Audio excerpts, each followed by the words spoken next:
one more factor which I just want your reflections is you are a fan, or I don't know, like a hardcore fan of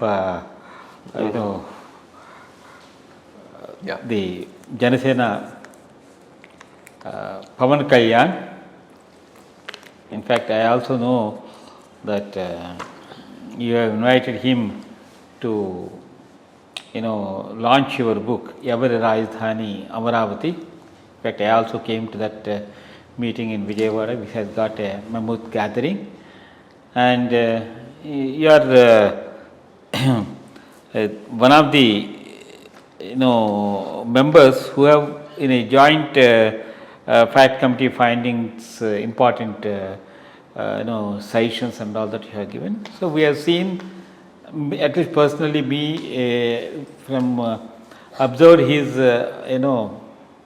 political yatra, and he is a person with lot of popular mass appeal because of his Vagdhati, and because of his film background, and he tried and then he want to project as an alternative to BJP and Congress, and he tried to do on his own, and then tried to take initiative of getting into BJP or having an alliance with BJP and making it a third alternative to both TDP and Congress. But slowly he has marginalized his charisma, and then suddenly went and had a tie-up with TDP, and then his share of seats as far as Rajya Sabha, as far as Lok Sabha and Assembly is also very less.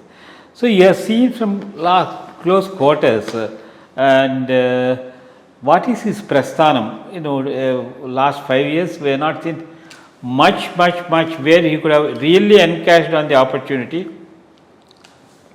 But how do you think is going to be his political career further if this sort of situation of compromising and then trying to support TDP, whether TDP is really going to take him along for the next 5 years or not, we don't know. It all depends on the number of seats he is going to win and all. So a little of your reflections on that. Yeah, let's say not so much an admirer as a well-wisher, because there's a lot of difference between an admirer and a well-wisher.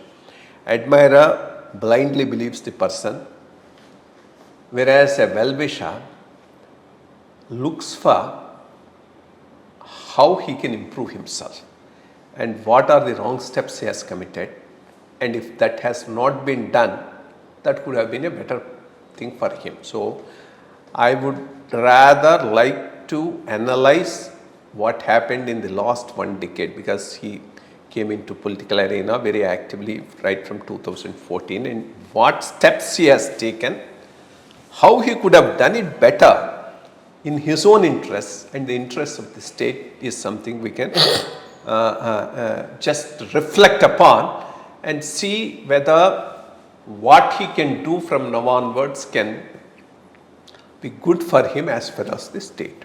So let's say, after Chiranjeevi Garu came and then Praja Rajyam could not make a big dent and he withdrew from politics. Good about Pawan Kalyan is he stayed on. Staying on in politics is not a joke.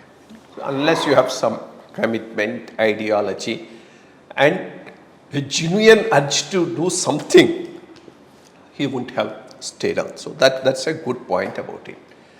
Then 2014 came.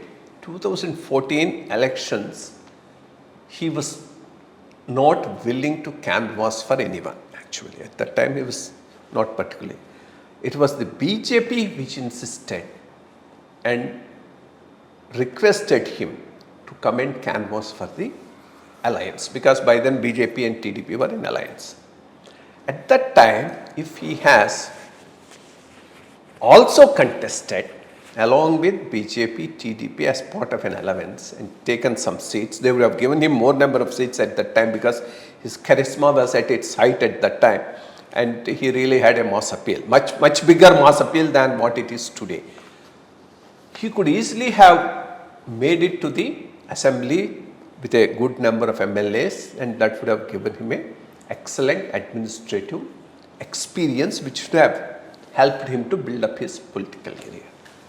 That's a place where he missed a big opportunity of being part of the government, but his presence and his coming and canvassing definitely helped the alliance to win. He played an important role in the victory of the alliance without being a beneficiary of it. That's what role he played in 2014. After 2014, after the alliance came to power, BJP had a real problem in Andhra Pradesh of leadership. They had some committed cadre, RSS has been working, there is some committed vote, everything was there, but to encash it, a proper leader was not there. I do know at that time Amit Shah requested Pawan Kalyan garu to come over and take over the BJP leadership.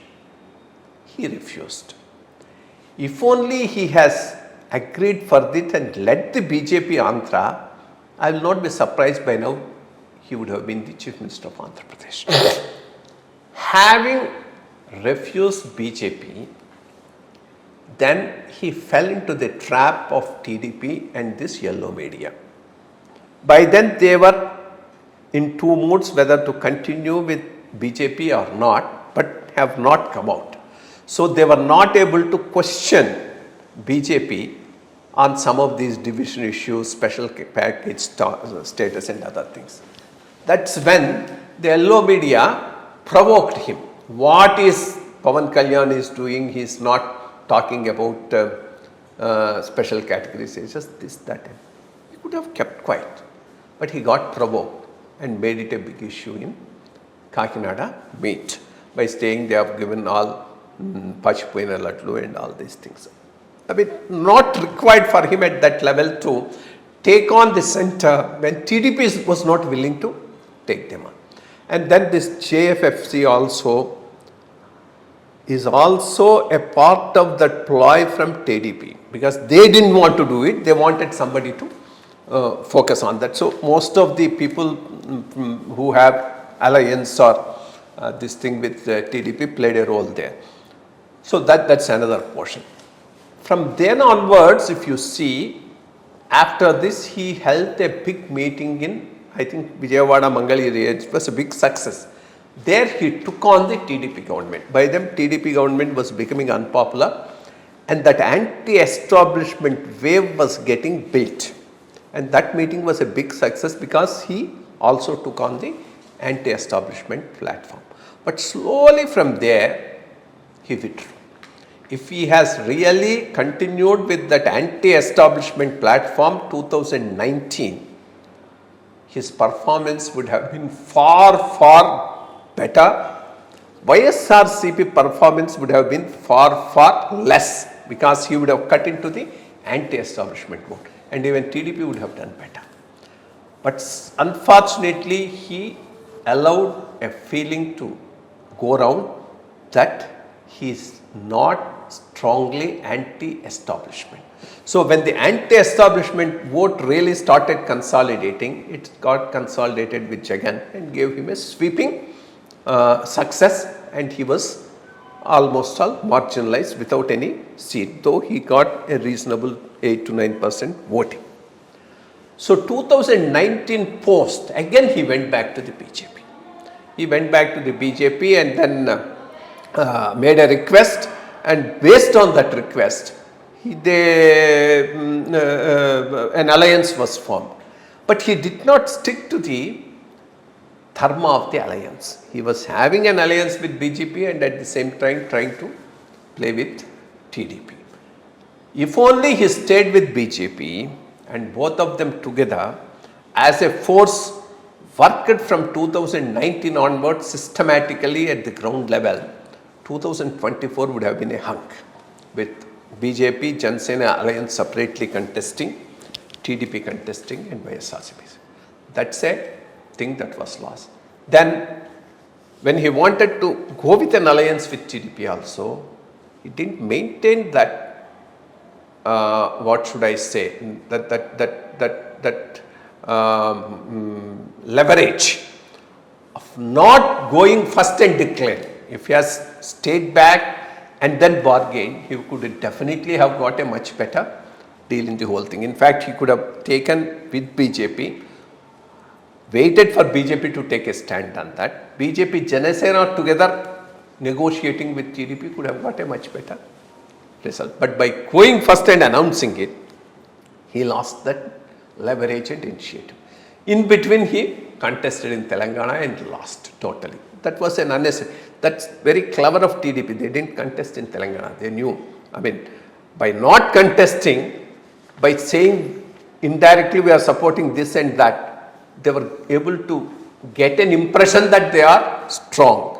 Whereas he, by contesting, gave an impression, I mean, proved that he is very weak in the state. So all these have contributed to a place where that political space was slowly lost by him. In fact, his political space, which he is forgetting, is in Andhra, there is a strong urge for a third alternative, because I mean these two, whether you call it Congress and subsequently the Congress morphing itself as YSRCP and TDP, they represent two communities and their interests. That has been ruling the state for last so many years, right from 1956. So a third front which represents all the marginalized communities is something people are looking forward to. That he can be a representative of that third front gave him that political space. The moment he forgot that he got a political space because of that and started supporting one out of the two, he thought that political space. So these are broadly the things leading to, I mean, the space he got in 2014 slowly getting shrunk. So now it all depends what view BJP will take, how the elections are going to work out, results, who is going to win how much Jansena itself is going to win. All this will decide his political future from here onwards. It's not going to be as smooth or as predictable as it was in 2014. Thank you.